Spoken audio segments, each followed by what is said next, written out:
everybody, I'm Connor, that's Doug, and this is the Bethel School District Presents podcast. We have a great show for you this week. We are here at Frontier Middle School. We're talking with Counselor Nick Rogan and one of his students, Vix, a 7th grader. And before we get into our useless trivia, Nick just dropped a little bomb on us, Doug. I am shook. Nick has a fridge that is worth talking about. Nick? When I was 18, I didn't go to college straight after high school, and my dream was to be on The Price is Right. So went to The Price is Right with my best friend at the time, got on the show, won a fridge, but then I had to sell the fridge right away because I was living at my parents' house and didn't need a fridge. So you did not win the Showcase Showdown. I did not. And but you got to spin the wheel, though. Yeah. The best friend I went to, I did this game called Squeeze Play that you have to squeeze a number out. Really simple, and whoever edited the actual show zoomed in on my friend, giving me the right number, and then it zoomed onto my face, doing the exact opposite of my friend. So I lost my showcase just because I didn't listen to my friend. Oh, my God. You know, this is dozens of years later, and my friend still brings that up. But back to our regularly scheduled program, and we're going to dive right into our useless trivia as we do every week here. And since we have special guests, Vix, why don't you start us off? Tell us about your useless trivia this week. Sure. Did you know that lobsters pee from under their eyes near their antennas? Gross, right? But this is the best middle school fact they ever. They also shoot each other when they're battling or for mating. Oh, no. Wow. Two interesting lobster facts. Okay, Vix, as you know, I'm sure you're a weekly listener to the podcast.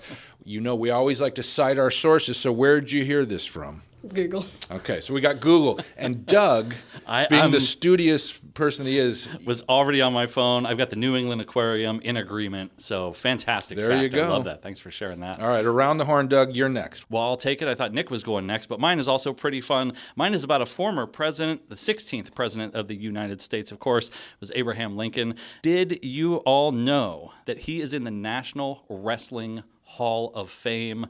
Yes, Abraham Lincoln, according to the National Wrestling Hall of Fame and other sources, was an amazing wrestler, 300 matches, only one loss in his career as a wrestler before he was president. And I hear Honest Abe actually invented the Stone Cold Stunner. Is that right? I don't think that's fact Different checked, type of wrestling? I love that. Okay, I'd love to hear your source on that one. Yeah, I don't know. Connor, that's over to you. Your useless trivia. So I'm also going U.S. history for mine, and mine is that, did you know that Harvard University is actually older than calculus? Yeah, Harvard was founded in 1636. Calculus didn't show up until the late 1600s. John Calculus? John Calculus invented it. And my source on that is, one, it's widely known, Google tells us, when Harvard was founded. And two, calculus was developed when Sir Isaac Newton and Gottfried Wilhelm Leibniz independently created it, and that's from S'more Science. Well, Abe Lincoln could beat them both up. Nick, let's head over to you for our final useless trivia. There's a certain type of wombat that's in Australia that only poops cubes. And of course, I have a similar fact of Vix because we both work at a middle school. But very scatological over here. Yeah, and well done. Apparently scientists don't know why they're cube-shaped. What's your source on the cube-shaped poos from wombats? It was also Google. All right, Doug, fact check. I'm here. Live fact check is in. Science.org agrees with you in their article, How Do Wombats Poop Cubes? From 2021. Well, Fantastic. there you go. So all of our facts check out, and that's happy times here on the podcast. And so let's get to business, though, shall we, Doug? And Nick, counselors do amazing work. We all know that. Oh, thanks. But we have heard you actually have a really unique program here that involves dragons. Tell us about that.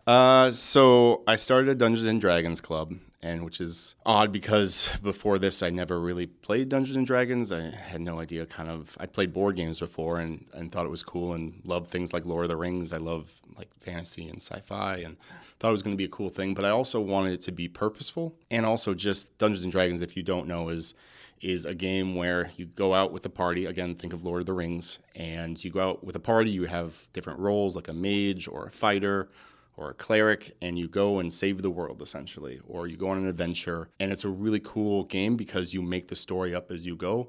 They're called campaigns, and you have a kind of the person that's doing it is called a dungeon master, and they basically create and craft the story, and the story can change depending on what the players do or say. And what's cool about that, and especially as a counselor, is I can mold the story into something where they're using actual like social skills. And so I've coupled it with Character Strong, which is our kind of social emotional curriculum in the district that is mostly tier 1. That's what all the teachers do in advisories. But I do tier 2, and I teach it before my Dungeons and Dragons class, and then incorporate the lessons that they learn through, social skills lessons into the actual campaign, so they're practicing the actual skill right after learning it. I love it. That is some sneaky counselor business. I try. approve. I try. Vix, I want to hear from you. Tell us about one of these campaigns. We've heard about the Character Strong, all the curriculum stuff. I want to hear about the fun stuff. Tell me about one of these recent campaigns you've had. Oh, we had one last week, I think. It was after a fight where, like, everyone blew up skeletons because they all sucked. And I'm not the world's best memory foam, but I do remember that this soup guy. He was made of soup? No. Oh, okay. He served soup. Okay. There's that soup guy. Then there's this other guy who was like dark magic or something like that. And he's like wearing a black robe, and he's like, I need to kill this soup guy for no particular reason besides Master told me so. It sounds very dramatic, at least. Yeah, and then your team had to help save him and work together to... Everyone else was fighting them while I was over here trying to save Soup Guy's life with my blanket. Very nice of you, Vix. This is a type of magical blanket? It was just a presume? blanket and a short staff. I gotcha. Okay. Teaching how to do a tourniquet in 7th grade. You never know when it'll come in handy. I can imagine these campaigns kind of go all over the place. You probably have plans, Nick, for what you're expecting to teach, and I bet some other things come out of it during the campaign. Yeah, and what's really cool is when I first got into it, actually I found this nonprofit that no longer exists, but they actually got a group of psychologists and social workers and counselors together and created an actual Dungeons & Dragons campaigns based off of their research to help students that were on the spectrum, and so help teach and reinforce social skills. And so I use that campaign as a start, and so it's essentially like 2 systems of support. I have this original game that's created by all these professionals, and then using Character Strong together. So, but also, like Vic said, it's also just kind of fun too. Sometimes you just blow up skeletons. Well, and it's important thinking outside the box when you're trying to teach these lessons, which maybe inherently are not super fun. Where did the idea to kind of couple this with something that is super fun, or at least should be super fun, where'd that come from? I think it's just being an adult. I think a good question to ask is to put yourselves in their shoes. And we've all been to meetings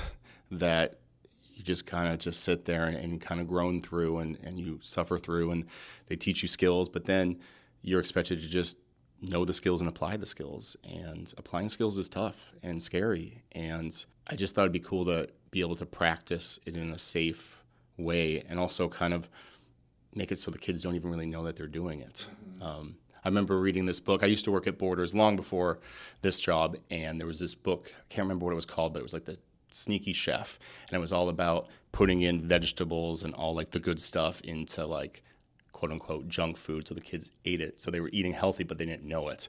So it's kind of the same kind of thing, is not make it boring. And so, yeah, I think it was just putting myself in their shoes and wanting to more than just like a PowerPoint slide. Interesting. I thought for sure you'd say Stranger Things, which I think is how D&D And I've had comeback. What cool thing is I've definitely had, and especially more girls, especially this year coming up, wanting to play, and they've never even played it. They just thought it looked cool. Interesting. Very cool. Vix, for you, had you played D&D before this? And if so, or if not, what do you like about it? Oh, yeah. I started in 5th grade. So in 5th grade, like halfway in the year, my teacher and her daughter started a D&D club for the class. Not for every single class, but just our class. There was Tuesdays and Thursdays. And I got Tuesdays, which is really awesome. And the same character I have right now was my old character, but because they were a tiefling monk, that's what I am right now. And I remember this one time where everyone fell into a hole, and I was the only person who didn't fall into the hole. And I was lucky enough to roll a d20, and I pulled them up because I'm just super awesome like that. I love the idea of this D&D club. As we all know, after-school activities along with athletics and music programs are all levy funded. And another thing that they all have in common is they give that teamwork or that sense of ensemble, which we've talked about on the podcast before, where students can come together in a real-world environment and work together to create something or to enjoy something together. And I love what you guys are doing here. Tell me a little more. With the D&D, I think, and this has nothing to do with counseling or Character Strong, but it's just a great opportunity to meet new people and friends. It's a game that's inherently critical thinking because it's a teamwork-based game. It's not competitive, and so you're meeting people and working with them as a common goal, which I think is awesome. And I think, Vix, I was hoping you were going to mention it, of just like friendships. Yeah, I was going to say, like, ever since I started playing D&D and talking with the campaign that we're doing, because it's super chaotic and everyone likes chaos. So, like, the more we played and the more everyone talked, I got more comfortable being around people I didn't know, and I would talk a lot more than I used to. I'd feel more included, like, in everything. Anytime I go to D&D, I'm excited to see my friends and see Mr. Rogan, because awesome Dungeon Master right there. It's super awesome, the experience you can get with just playing a game that you never even knew about. Yeah, that's really cool. And I think especially young people today, a lot of times they're kind of in their own little zone playing a video game by themselves. So it's really nice to have some young people together socially interacting. And without an iPad or without a computer screen. Time. Yeah, really cool. Yeah. Well, what a great conversation. Thank you again, Nick Rogan, counselor here at Frontier Middle School, and student Vix, 7th grader. Appreciate you being a guest on the show. Thanks for having us. Yeah, thanks. This was really awesome. Thanks again to Nick and Vix, and we are going to be back next week with another great show. Thanks for listening.